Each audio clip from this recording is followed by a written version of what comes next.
ব্যবসা বাণিজ্যের বিশ্লেষণ নিয়ে ডিবিসি নিউজের নিয়মিত আয়োজন টালি খাতায় স্বাগত জানাচ্ছি আমি হিমাদ্রি রাহা। খরচ বেড়েছে হিমাগারে আলু সংরক্ষণে। প্রতি কেজি আলু সংরক্ষণের জন্য আগে যেখানে 4 টাকা ভাড়া ছিল সেটি বেড়ে এখন দ্বিগুণ অর্থাৎ 8 টাকা। এতে ক্ষুব্ধ চাষিরা। তবে বাংলাদেশ কোল্ড স্টোরেজ অ্যাসোসিয়েশন বা হিমাগার সমিতি বলছে যৌক্তিকভাবেই বাড়ানো হয়েছে হিমাগার ভাড়া। সব খরচ বিবেচনা নিয়ে ভাড়া 8 টাকা করা হয়েছে। বর্তমান প্রেক্ষাপটে তা কমানোর সুযোগ নেই। এসব নেই আমাদের আজকের আলোচনার বিষয়। হিমাগারগুলোর সমস্যার সমাধান করবে কে? আলোচনা করতে আমাদের সাথে ভার্চুয়ালি যুক্ত আছেন সাবেক কৃষি সচিব আনোয়ার ফারুক এবং বাংলাদেশ কোল্ড স্টোরেজ অ্যাসোসিয়েশনের সিনিয়র সহসভাপতি ইশতিয়াক আহমেদ। আপনাদের দুজনকে স্বাগত আজকে আমাদের টালি খাতায়। শুরুতে আনোয়ার ফারুক, আপনাকে দিয়ে শুরু করতে যাই। একটি বিষয় যেটি যে কৃষকরা বলছেন ভাড়া বাড়ানোর যৌক্তিকতা নেই, কিন্তু কোল্ড স্টোরেজ মালিকরা বলছেন যে যথেষ্ট যৌক্তিক। আসলে আপনি নিজেও কৃষি সচিব ছিলেন, মাঠ পর্যায়ে কাজ করে এসেছেন, দীর্ঘদিনের অভিজ্ঞতা আসলে কি বলে আপনার? দুটো বিষয়, একটা হলো যে সব জিনিসেরই দাম বেড়েছে, সেখানে এটা বিদ্যুতের দাম বেড়েছে, গ্যাসের দাম বেড়েছে, তারপরে আপনার জেনারেটরের খরচও বেড়েছে, সেখানে বাড়তেই পারে। সুতরাং কতটুকু বেড়েছে সেই বিষয়টা দরকার। এখন মূল সমস্যাটা হলো যে অ্যাসোসিয়েশনের যে সমস্যাগুলো আছে সেগুলো তো সরকার নেগোসিয়েশন করে না, তাদের সাথে বসে না, কারণ তাদের তো বিজনেসম্যানদের একটা প্রবলেম আছে। আপনি দেখেন গত বছর যখন আলুর দাম বাড়লো তখন আপনি হিমাগার বন্ধ করে দিলেন, এক্সট্রা পারমিশন লাগবে, আলু বের করা যাবে না, তাকে ব্যবসা করতে দিচ্ছেন না। এখন আলুর দাম কমে গেল, এখন তো মার্কেটিং ডিপার্টমেন্ট কই, কমার্স মিনিস্ট্রি কই, কারো কোনো বক্তব্য নেই। এখন যে কৃষক আলু বিক্রি করতে পারছে না, এখন কিন্তু সরকারের কোনো মাথা ব্যথা নেই। তাহলে এই যে সমস্যাগুলো হয়, আপনি যখন একটা সিদ্ধান্ত দিবেন, আপনি তাকে আগে পিছিয়ে সবটাকেই সিদ্ধান্ত দিতে হবে। আপনি যদি বলেন যে না, আলুর দাম আমি 40 টাকার বেশি হলে আমার সমস্যা আছে, সেই ক্ষেত্রে আলুর দাম 40 টাকা রাখার জন্য কি করতে হবে, সেখানে যেমন আপনার দায়িত্ব আছে। আবার আলুর দাম যখন কমে গেল, যেখানে উৎপাদন ব্যয় 20 টাকা, সেখানে এখন 10 টাকা আলু বিক্রি করতে হচ্ছে, এখন আপনার কোনো মাথা ব্যথা নেই, তাহলে তো হলো না। ঠিক একইভাবে কোল্ড স্টোরেজ গুলোর অনেকগুলো সমস্যা আছে, সেই জায়গায় আমাদেরকে কিন্তু দেখতে হবে। একটা হলো যে কোল্ড স্টোরেজ তারা মালিকরা ব্যবহার করে মাত্র 6 মাস আলু সংরক্ষণ করে, কিন্তু প্রিন্সিপালের উপর ইন্টারেস্ট দিতে হয় 12 মাসে। সেটা আমরা বারবার বলেছি যে তাদের জন্য একটা বিশেষ সুবিধা দেওয়া, যে কিভাবে এটাকে 12 মাসে স্প্রেড করা যায়, অথবা 6 মাসের সুদ দিয়ে 12 মাসটাকে ব্যালেন্স করা যায়, এটা একটা বিষয়। তাদের বিদ্যুৎ নির্বিচ্ছিন্ন আপনি বিদ্যুৎ সরবরাহ করবেন, তারও কোনো নিশ্চয়তা নেই বিদ্যুৎ সে পাবে কি পাবে না। তারপরে আপনি যখন জেনারেটর চালাতে হবে, ডিজেলের দাম বেড়েছে, সেখানে আপনি কি করবে। তার উপর তো লোকাল পলিটিক্যাল প্রবলেম বলেন বা চাঁদাবাজি বলেন, সেটা তো আছে। সুতরাং আপনি যদি সুশাসন প্রতিষ্ঠা করতে না পারেন, ব্যবসায়ীকে তার সুবিধা মতো ব্যবসা করতে না দেন, তাহলে তো আপনি সমাধান করলেন না। এই জায়গা হলো আমার বক্তব্যটা, মূল বক্তব্যটা। এখন ভাড়ার যে বিষয়টা, কত থেকে কত টাকা বাড়লো, আপনাকে সেটা হিসাবটা ক্যালকুলেশনে সরকারকে করতে হবে, তাদের সাথে বসে যে যৌক্তিকতা কি, আসলে বিদ্যুতের দাম কত বেড়েছে, তেলের দাম কত বেড়েছে, ডিজেলের দাম কত বেড়েছে, তাদের যে লেবাররা কাজ করে তাদের স্যালারিতে কত টাকা বেতন বৃদ্ধি বাড়বে, সেইগুলো মিলিয়ে তাদেরকে একটা সমন্বয় করা উচিত। এখন সব জিনিসের দাম বাড়লে এটাও বাড়বে, এটাই তো স্বাভাবিক। অর্থাৎ এটা একটা সবকিছু বেড়েছে, এটা হয়তো বেড়েছে প্রক্রিয়াগতভাবে বেড়েছে, কিন্তু কথা হচ্ছে কতটা বেড়েছে সেটি হচ্ছে বিষয়। আপনি থাকুন আমাদের সাথে ইশতিয়াক আহমেদ। আসলে আপনার কাছে যে বিষয়টা, আপনারা গতকাল একটা দেখলাম সংবাদ সম্মেলনও হয়েছে, আসলে ভাড়া বাড়ানোর কারণটা কি? জি, অসংখ্য ধন্যবাদ। প্রথমেই সালাম জানাতে চাই আনোয়ার ফারুক ভাইকে। ওনার সাথে অনেক দিনের সম্পর্ক, এবং ওনাকে যে এখানে পেয়ে যাব আজকে আশা করিনি। তো ভালোই লাগছে। আমার মনে হয় যে উনি এই সেক্টর সম্বন্ধে উনি অনেক জ্ঞান রাখেন, এবং আমার মনে হয় যে ধারণার সাথে, জি অবশ্যই, ওনাকে কৃষি সচিব হিসেবে ওনার কাছ থেকে অনেক আমরা হেল্প পেয়েছি। প্রথমে আপনাকে ধন্যবাদ। আমি একটু কারেকশনে এখানে আসবো, যেটা বারবার করে বলা হচ্ছে মাঠ পর্যায় থেকে, আমি ব্যক্তিগতভাবে কারো কথা মেনশন না করে বিভিন্নভাবে যে প্রজেকশনটা দেওয়া হচ্ছে, গত বছর ভাড়া 4 টাকা থেকে এই বছর ভাড়া 8 টাকা করা হলো। আমি এই ব্যাপারে একটু ক্লারিফিকেশন দিতে চাইবো। গত বছর ভাড়া কেজি প্রতি 60 টাকা ছিল। হাইকোর্টের অর্ডার আছে আপনার আলুর বস্তার সাইজ সর্বোচ্চ 50 কেজি হবে, যেটা একজন শ্রমিক তুলতে পারবে। এখন কথাটা হলো গিয়ে, আমরা 50 কেজি হাইকোর্টের অর্ডারটাকে মানতে চাই, কিন্তু যখন আলুটা হারভেস্টিং হয়, অথবা হারভেস্টিং হওয়ার পরে যখন কোল্ড স্টোরেজে লোডিং হচ্ছে, এই লোডিং এর পিরিয়ডটা কিন্তু খুবই সীমিত। আমি যদি বলি ধরেন 3 সপ্তাহ অথবা 1 মাসের কম সময়, এই সময়ের মধ্যে গড়ে প্রতিদিন 8 থেকে 10,000 বস্তা কোল্ড স্টোরেজে ঢুকছে, এবং এটা সমগ্র বাংলাদেশে একই চিত্র। এই সময় কিন্তু আলুর বস্তা ওজন করে নেওয়া সম্ভব না, কোনোভাবে এটা প্র্যাকটিক্যালি পসিবল না। এবং এই জিনিসটারই সুবিধা নিচ্ছেন যারা আলু সংরক্ষণ করছেন। 50 কেজির বস্তা বলে যদি সেটাতে 70 কেজি আসেন, তাহলেও কিন্তু ওনাদের কথাটা টিকে না। এজন্যই যে ধরেন ওনারা হিসাব করছেন 350 টাকা ভাড়া, আমি 70 কেজি নিয়ে আসলাম, 20 কেজি তো ফ্রি পেয়ে গেলাম। আমি বারবার করে বললাম যে 4 টাকা অথবা 5 টাকা ভাড়া, কিন্তু আমরা কিন্তু হাইকোর্টের অর্ডারটাকে মেনেই কিন্তু তার সাথে চুক্তিতে এসেছি যে আপনি 50 কেজির বস্তা রাখবেন, আপনার ভাড়া 300 টাকা, 350 টাকা করে, 7 টাকা প্রতি কেজি। এই যে এই প্র্যাকটিসটা বিগত বছরে হয়তোবা আরো খারাপ ছিল, এবং এটা না বলে পারছি না, বছরে বছরে এটা হওয়ার ফলে একটা সেক্টরে আমার আসলে রেভিনিউ জেনারেশনটা কোথা থেকে হচ্ছে? আলু যেটা ফলন হচ্ছে অথবা যেটা সংরক্ষণ করা হচ্ছে কোল্ড স্টোরেজে, আমি সেখান থেকেই কিন্তু আমার রেভিনিউটা নিয়ে আসছি। আমি আমার ক্যাপাসিটির যে বেস্ট ইউটিলাইজেশন যদি বলি, এটা কিন্তু আমি প্রতি বছরই বছরই আমি এখান থেকে হয়তোবা বঞ্চিত হচ্ছি। কারণ কি, আমার জন্য বরাদ্দ আছে যে আমি 50 কেজির বস্তা নিতে পারবো 100টা, সেখানে আনা হচ্ছে 70 কেজির বস্তা, এবং দেখা যাচ্ছে যে ইন দ্য প্রসেস আমি 20 থেকে 25% আমার ক্যাপাসিটি লুজ করছি। তো এই যে একটা ম্যাল প্র্যাকটিস, এটা কিন্তু একটা সেক্টরকে বসায় ফেলছে।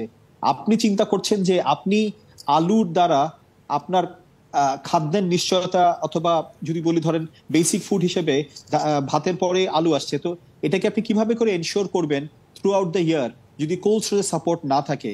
এবং গতকালকে আমরা প্রেস কনফারেন্সে যে কথাটা বলেছি যে একটা সেক্টর আস্তে আস্তে করে রুগ্ন হয়ে যাচ্ছে, আমরা যে ক্যাপাসিটি লুজ করছি সেখান থেকে যে রেভিনিউটা আমরা দিতে মানে গেইন করতে পারছি না, সেখান থেকে কিন্তু আমরা আমাদের ব্যাংক যে ফাইন্যান্স যেটা রিপেমেন্ট করতে হবে সেখানেও কিন্তু পিছায় পড়ছি। এবং গত বছর থেকে এই বছরে এখন পর্যন্ত রেট অফ ইন্টারেস্ট এটা বাড়ানো হয়েছে, এটা কিন্তু অনেকটা এরকম যে মরার উপরে খাড়ার ঘা। আমরা আগেই যেখানে স্ট্রাগল করছিলাম সেখানে আবার নতুন করে আমাদের উপর একটা প্রেশার এসছে। ইলেকট্রিসিটির রেট বেড়েছে, যারা ক্যারিং করে থাকে, ক্যারিং লেবার, তাদের লোডিং আনলোডিং এই খরচটাও বেড়ে গেছে। সো আমি একটা একটা করে প্রত্যেকটা পয়েন্টে বলতে পারি যেখানে আমাদের কস্টিং বেড়ে গেছে, কিন্তু আমরা কিন্তু সেইভাবে করে সেটাকে কম্পেনসেট করতে পারছি না। আমরা গত বছরই সিজন শেষ হওয়ার আগে 2025 সালকে নিয়ে যখন ক্যালকুলেশন করছিলাম, আমাদের কস্টিং এসেছে যেখানে 9 টাকার উপরে, সেখানেও চিন্তা করতে হচ্ছে যে না, এরকম কোনো ভাড়া নির্ধারণ আমরা করতে পারি না যেখানে হয়তোবা কৃষকের জন্য বোঝা হয়ে যাবে। এই কথা চিন্তা করে 8 টাকা করা হয়েছে। কিন্তু এটা খুবই দুঃখজনক যে এই বছর প্রথম থেকে যেটা দেখতে পাচ্ছি সেটা হলো কি অনেকটা এরকম যে গত বছর ছিল 4 টাকা ভাড়া, এই বছর সেটা 100% ইনক্রিজ করে 8 টাকা হয়ে গেছে। তো আমার প্রথম ক্লারিফিকেশন এখানে। আর দেখুন, আমি এটা না বলে পারছি না, আমি আনোয়ার ভাইয়ের সাথে রিলেট করে কথাটা বলবো। গত বছর অথবা তার আগের বছর আলুর প্রোডাকশন কম হয়েছে, এবং ন্যাচারালি একর প্রতি কিন্তু খরচটা বেশি হয়ে গেছে ফলন কম হওয়ার কারণে। এই বছর যেখানে বাম্পার প্রোডাকশন হচ্ছে, একর প্রতি কিন্তু আমি যদি বলি যে ধরেন কেজি প্রতি আলুর খরচটাও কিন্তু একটা সহনীয় পর্যায়ে আছে। কিন্তু গত 2 বছরে সেটা সংরক্ষণকারী বলি, ট্রেডার বলি, আমি যার কথাই বলি না কেন, যারা আলুটা সংরক্ষণ করেছে তারা কেজি প্রতি একটা অ্যাবনর্মাল প্রফিট করেছেন। আপনি চিন্তা করে দেখেন, আপনি 6-7 মাসের জন্য আলুটাকে রাখছেন এবং আপনার কস্টিং যেখানে হয়তো বা 30 টাকা আছে সেখানে আপনি 60 টাকা 70 টাকা করে আলু বিক্রি করেছেন। তখন কিন্তু এই জিনিসটা অবজারভেশনে এসেছে ঠিকই, কিন্তু এটা নিয়ে কোনো স্টেপ নেওয়া হয় নাই। আমরা হয়তোবা প্রতিষ্ঠান চালাচ্ছি দেখে আমরা অ্যাকাউন্টেবল, এবং হ্যাঁ, আমাদেরকে বোধহয় প্রথমে এটা নিয়ে প্রশ্নবিদ্ধ করা যায়। তো আমি এটা বলতে পারি যে এই বছরও যদি কেউ মনে করে যে না, সাধারণ জনগণ সাফার করবে, আমি এই বছর একটা অ্যাবনর্মাল প্রফিট করব এবং সেটার জন্য একটা প্রোটেস্ট হবে যে আলুর ভাড়াটা আমার কমায় নিতে হবে, তাহলে তো এটা বলতে হবে যে ধরেন একটা পক্ষ প্রতি বছরে বছরে হয়তো বা গেইন করছেন, কিন্তু অন্যান্য সেক্টর কিন্তু আস্তে আস্তে করে বসে পড়ছেন। যারা এন্ড কনজিউমার তারা সাফার করছেন বেশি টাকা দিয়ে, এবং যারা সেক্টরে আছেন কোল্ড স্টোরেজ সেক্টরে তারা কিন্তু সার্ভিস দিতে গিয়ে ওই তাদের যে ন্যায্য ভাড়াটা সেটা পাচ্ছেন না, এবং তারা কিন্তু আস্তে আস্তে করে রুগ্ন হয়ে যাচ্ছে। অর্থাৎ নানাবিধ সংকট নিশ্চয়ই আছে। আমরা আবারও আলোচনায় ফিরবো, তার আগে আমরা একটা বিরতিতে যেতে চাই, আপনারা থাকুন আমাদের সাথে। দর্শক, বিরতি নিচ্ছি। ব্যবসা বাণিজ্যের বিশ্লেষণ নিয়ে ডিবিসি নিউজের নিয়মিত আয়োজন টালি খাতায়, সঙ্গে থাকুন। আবারও স্বাগত। ব্যবসা বাণিজ্যের বিশ্লেষণ নিয়ে ডিবিসি নিউজের নিয়মিত আয়োজন টালি খাতায়। আমাদের আজকের আলোচনার বিষয় হিমাগারগুলোর সমস্যার সমাধান করবে কি। আমরা আলোচনায় ফিরছি। জনাব আনোয়ার ফারুক, আপনাকে দিয়ে বিরতি পর আবার শুরু করতে চাই। বিষয়টি হচ্ছে যে একদিকে হিমাগারও টিকে থাকতে হবে, কৃষকদেরকেও বাঁচতে হবে। আসলে এই মাঝখানটার মধ্যে আসলে ব্যালেন্স বা সমন্বয়টা কিভাবে করা যায়? জনাব আনোয়ার ফারুক, আপনারটা একটু আনমিউট করতে হবে, সম্ভবত আমরা শুনতে পাচ্ছি না আপনার কথা। হ্যাঁ, আপনার হেডফোনটা কি আগে ছিল, বা হেডফোনটা খুলে যদি কথা বলেন সেক্ষেত্রে হয়তো আমরা শুনতে পারি কথাটা। হ্যাঁ, শোনা যাচ্ছে। হ্যাঁ, হ্যাঁ, শোনা আচ্ছা, যাচ্ছে, শোনা যাচ্ছে। যে জিনিসটা আমি বলছিলাম যে অত্যন্ত দুঃখজনক জনাব ইশতিয়াক যেটা বললেন যে আলুর দাম, বস্তার দাম কত হবে, ওয়েট কি হবে, এটা হাইকোর্টে যেতে হয় কেন? সরকারের ডিপার্টমেন্ট গুলো কি করে? তারা বুঝি ব্যবসায়ীর সাথে একটা সমন্বয় করতে পারে? এত বড় অ্যাসোসিয়েশন, কৃষি মন্ত্রণালয়, ডিপার্টমেন্ট অফ মার্কেটিং আছে, এক্সটেনশন আছে, তাদের এত এজেন্সি আছে, এরা বসে একটু সমাধান করবে যে আসলে যৌক্তিকভাবে কতটুকু পরিমাণ আলু রাখা যায় এবং তার ভাড়া কি হইতে পারে। এটা হাইকোর্ট থেকেও সিদ্ধান্ত নিয়ে কি ব্যবসা চলবে একটা দেশের?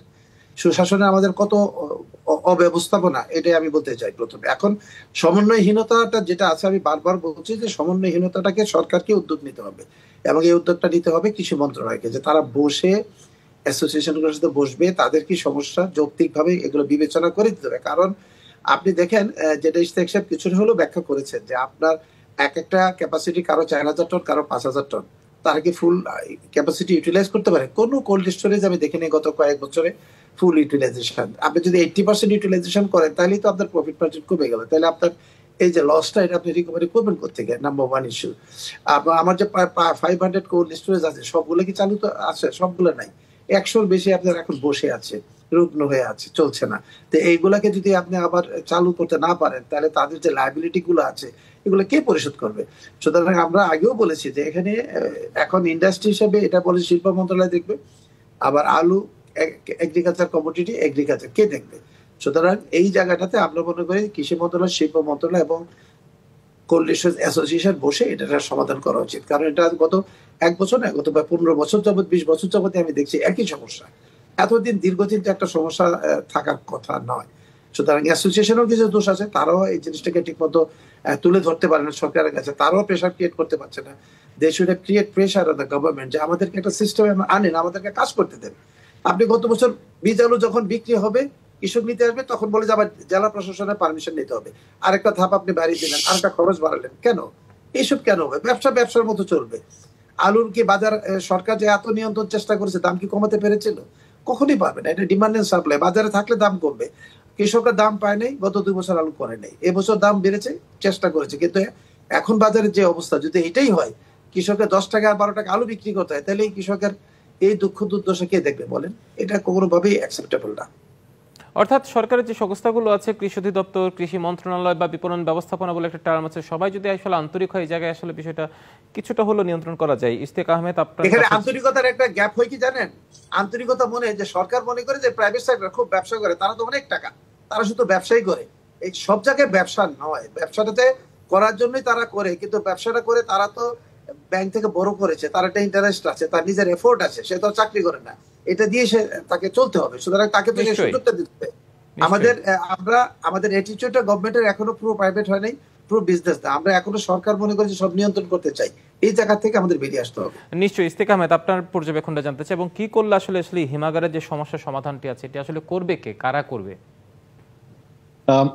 আবারও বলছি, আনোয়ার ভাইকে অসংখ্য ধন্যবাদ। আমার মনে হয় আনোয়ার ভাই জিনিসটা খুব সুন্দর করে এক্সপ্লেন করলেন, সেক্টরের যে অসুবিধাটা, এবং আমরা কিন্তু দিনের শেষে এটাই সহযোগিতা চাইবো।